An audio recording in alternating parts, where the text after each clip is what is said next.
নমস্কাৰ বন্ধুসকল, আজি আমি বিহু খাবলৈ ওলাইছোঁ দাদাজনৰ ঘৰলৈ। তো আমি এতিয়া ওলাই যাওঁ বিহু খাবলৈ। তাৰপিছত বিহু খাই আহি হুঁচৰিলৈ যাম। তো হুঁচৰিত আমি বিহু কৰাবোৰ দেখুৱাম আপোনালোকক। তো গৈ থাকোঁ, বাই বাই, বিহু খাই আহোঁগৈ। আমি আহি পালোহি দাইৰ ঘৰ, আৰু ভিতৰলৈ যাওঁ।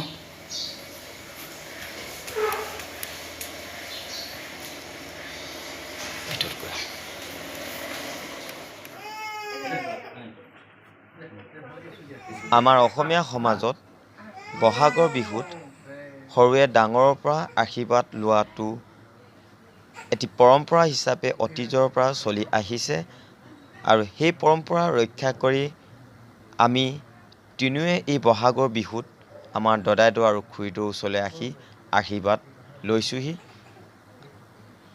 আৰু আপোনালোকে দেখিছে আমাৰ দদাইদেউ আৰু খুৰীদেউৱে আমাক হিয়া উজাৰি মৰম আৰু আশীৰ্বাদ কৰিছে।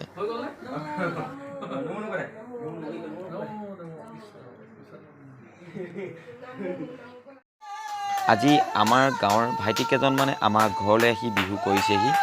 সিহঁতে ভাল বিহু কৰে। এই ভিডিঅ'টো অলপো নকটাকৈ সিহঁতে বিহু কৰাবোৰ আপোনালোকে উপভোগ কৰক। সিহঁতে ভাল বিহু কৰে, আপোনালোকে এই ভিডিঅ'টো চাই থাকিব।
কৃষ্ণ